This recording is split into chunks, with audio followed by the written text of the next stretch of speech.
बिस्मिल्लाहिर्रहमानिर्रहीम। अस्सलामु अलैकुम व्यूअर्स। आज की इस वीडियो में हम यूनिट नंबर 1 में एक्सरसाइज 1.1 का जो सेकंड क्वेश्चन है, जिसमें हमने क्वाड्रेटिक इक्वेशन को सॉल्व करना है बाय फैक्टराइजेशन। क्वेश्चन सॉल्व करने से पहले मैं आपको ये बता दूं कि क्वाड्रेटिक इक्वेशन को सॉल्व करने के 3 मेथड्स हैं, जिसमें एक मेथड है फैक्टराइजेशन,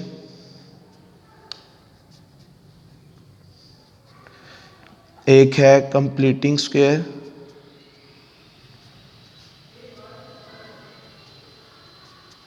और third one is quadratic formula.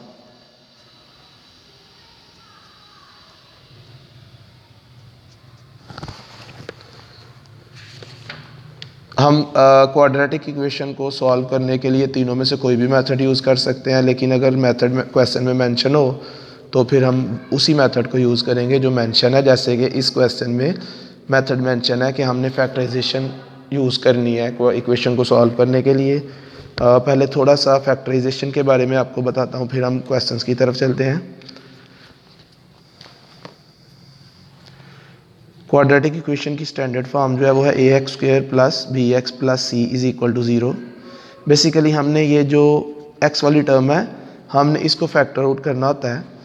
हमने इसको 2 नंबर्स में ब्रेक करना होता है और वो नंबर ऐसे होने चाहिए कि जिनका प्रोडक्ट a c के प्रोडक्ट के इक्वल हो और जिनका सम x के कोएफिशिएंट यानी b के इक्वल हो। सबसे पहले हम इसमें क्या करेंगे, a और c को हम मल्टीप्लाई करेंगे। ए सी को मल्टीप्लाई करने से हमारे पास ए सी का जो प्रोडक्ट है, इसका जो आंसर है, अगर तो वो आंसर आ जाता है पॉजिटिव, तो फिर हमने जो नंबर यूज़ करना है फैक्टराइजेशन के लिए, उन दोनों नंबर का साइन जो है वो सेम होगा। या दोनों नंबर जो है वो नेगेटिव होंगे या दोनों नंबर जो है वो पॉजिटिव होंगे। अब कब नेगेटिव होंगे और कब पॉजिटिव होंगे? जब ए सी को मल्टीप्लाई करने से प्रोडक्ट पॉजिटिव होगा, तो फिर जो 2 नंबर्स हम फैक्टराइजेशन के लिए यूज़ करेंगे, दोनों के साथ जो है वो b का साइन जो है वो यूज़ होगा। b जो है वो x का कोएफिशिएंट है, तो अगर तो b नेगेटिव होगा तो फिर इस केस में दोनों नंबर्स के साथ नेगेटिव साइन आएगा, और अगर b पॉजिटिव होगा तो दोनों नंबर के साथ पॉजिटिव साइन आएगा। और इस केस में फिर हम दोनों नंबर्स को ऐड करेंगे, यानी हम उनका दोनों का सम फाइंड करेंगे। और अगर तो हम a और c को मल्टीप्लाई करें और आंसर आ जाए नेगेटिव, तो फिर जो 2 नंबर हम यूज़ करेंगे, एक के साथ नेगेटिव साइन होगा और दूसरे के साथ पॉजिटिव।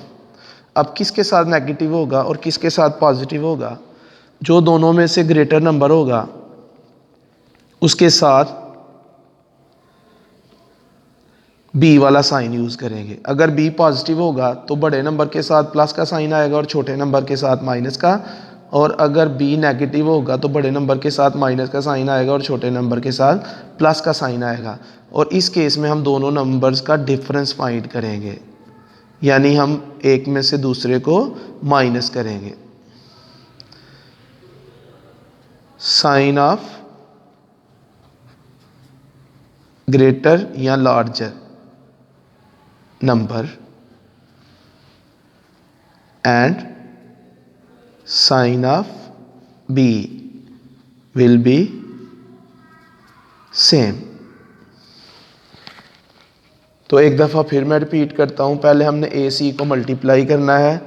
ए सी को मल्टीप्लाई करने से जो प्रोडक्ट आएगा हम उसका साइन देखेंगे। अगर वो साइन पॉजिटिव हुआ तो फिर जो 2 नंबर हमने यूज़ करने हैं, उन दोनों के साथ जो x के कोएफिशिएंट का साइन है वो यूज़ होगा। और हमने ऐसे 2 नंबर जो है वो यूज़ करने हैं जिनको मल्टीप्लाई करें तो उनका प्रोडक्ट ए सी के प्रोडक्ट के इक्वल हो, और उनको प्लस करें, ऐड करें तो उसका टोटल b के इक्वल हो। अगर ए सी को मल्टीप्लाई करने से जो प्रोडक्ट है, जो इनका आंसर आएगा वो नेगेटिव होगा, तो फिर जो 2 नंबर हमने फैक्टराइजेशन के लिए यूज़ करने हैं उनका साइन अपोजिट होगा, एक के साथ नेगेटिव और दूसरे के साथ पॉजिटिव साइन आएगा। अब किसके साथ नेगेटिव और किसके साथ पॉजिटिव साइन आएगा? जो दोनों में से ग्रेटर नंबर होगा उसके साथ बी का साइन आएगा, अगर बी पॉजिटिव होगा तो ग्रेटर नंबर के साथ प्लस का साइन, और अगर बी नेगेटिव होगा तो ग्रेटर नंबर के साथ माइनस का साइन, और जो दूसरा नंबर होगा उसके साथ दूसरा साइन आ जाएगा। यानी बी पॉजिटिव है तो ग्रेटर के साथ प्लस, स्मॉलर के साथ माइनस, और अगर बी नेगेटिव है तो ग्रेटर के साथ माइनस और स्मॉलर के साथ प्लस का साइन आएगा। और हमने ऐसे दो नंबर यूज़ करने हैं जिनको मल्टीप्लाई करें तो उनका प्रोडक्ट ए सी के प्रोडक्ट के इक्वल आए, और जिनको माइनस करें, डिफरेंस ले जिनका, तो वो बी के इक्वल आए। अब इसकी एप्लीकेशन मैं आपको इन क्वेश्चन में सिखाता हूँ। तो इसमें जो हमारे पास फर्स्ट क्वेश्चन है,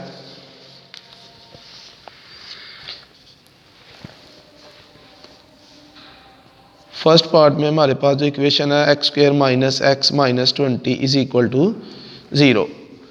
इक्वेशन ऑलरेडी स्टैंडर्ड फॉर्म में है, तो सबसे पहले हम a b c की वैल्यू लिख लेते हैं। a जो है वो कोफिशिएंट है x² है, x² का कोफिशिएंट इधर 1 है।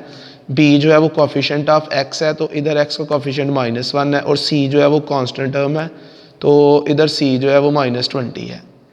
तो पहले हम a और c को मल्टीप्लाई करेंगे। a 1 है और c -20 है, दोनों को मल्टीप्लाई किया तो -20 आ गया। क्योंकि इसका साइन नेगेटिव है इसलिए हमने जो नंबर यूज़ करने हैं उनके अपोजिट साइन होंगे, और जो दोनों में से बड़ा नंबर होगा उसके साथ नेगेटिव साइन आएगा, क्योंकि b का साइन जो है वो नेगेटिव है, और छोटे नंबर के साथ पॉजिटिव साइन आएगा। अब हम देखते हैं वो कौन से दो नंबर है जिनको मल्टीप्लाई करें तो -20 आए, और जिनको ऐड करें तो -1 आए। यानी क्योंकि ये माइनस है तो उनका हम डिफरेंस फाइंड करेंगे। तो उसके लिए जो बेसिक इसकी टेक्निक है, जिन बच्चों को फैक्टराइजेशन में प्रॉब्लम होती है, जिनके टेबल्स इतने स्ट्रांग नहीं है, तो वो फिर -20 या 20 के पॉसिबल प्रोडक्ट्स देख लें। 1 को हम 20 से मल्टीप्लाई करें तो 20 आएगा, 2 को हम 10 से मल्टीप्लाई करें तो भी 20 आएगा, 3 के टेबल में 20 नहीं आता, 4 को हम मल्टीप्लाई करें 5 से तो भी 20 आएगा। तो ये 20 के पॉसिबल प्रोडक्ट्स हैं। अब इनमें से हमने देखना है किन का डिफरेंस जो है वो 1 है। इन दोनों का जो डिफरेंस है, यानी इन दोनों को माइनस करेंगे तो 19 का डिफरेंस है, इन दोनों में 8 का डिफरेंस है, इन दोनों में 1 का डिफरेंस है। तो ये वाले जो 4 और 5 है ये इस इक्वेशन के लिए एज ए फैक्टर जो है वो यूज़ होंगे। अब दोनों में जो लार्जर नंबर है वो 5 है, तो 5 के साथ माइनस का साइन आएगा और 4 के साथ प्लस का साइन आएगा। तो इक्वेशन कुछ इस तरह बन जाएगी x² minus 5x plus 4x minus 20 is equal to 0। अब ये जो फर्स्ट टू टर्म्स हैं इनमें से x कॉमन है तो हम x कॉमन ले लेंगे, तो ब्रैकेट में आ जाएगा x माइनस 5। नेक्स्ट वाली 2 में से प्लस 4 कॉमन है, 4 कॉमन लेंगे तो ये आ जाएगा x माइनस 5, क्योंकि 20 को 4 पे डिवाइड करेंगे तो 5 आ जाएगा। आप देख सकते हैं कि ये ब्रैकेट, दोनों ब्रैकेट सेम है। फैक्टराइजेशन के क्वेश्चन में ये दोनों ब्रैकेट सेम ही होंगी, तो इसको हम री कॉमन ले लेंगे। इधर भी x माइनस 5 है, इधर भी x माइनस 5 है, इसको हम दोबारा कॉमन लेंगे तो इधर से हमारे पास x आ जाएगा और इधर से आ जाएगा +4। अब इन दोनों ब्रैकेट्स को 0 के इक्वल पुट करेंगे। उसकी रीज़न ये है कि इन दोनों का जो प्रोडक्ट है वो 0 के इक्वल है।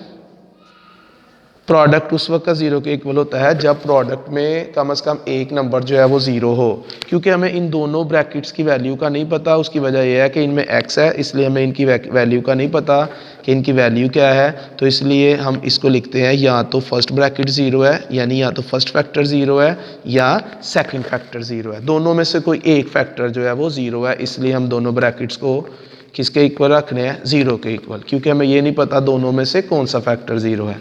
तो -5 दूसरी साइड पे जाएगा तो ये आ जाएगा +5, और इधर से +4 दूसरी साइड पे जाएगा तो आ जाएगा -4। तो ये हमारे पास जो x की वैल्यूज़ आई हैं इससे हम सॉल्यूशन सेट में लिखेंगे, तो हमारे पास इस क्वेश्चन का आंसर आ गया -4 और 5।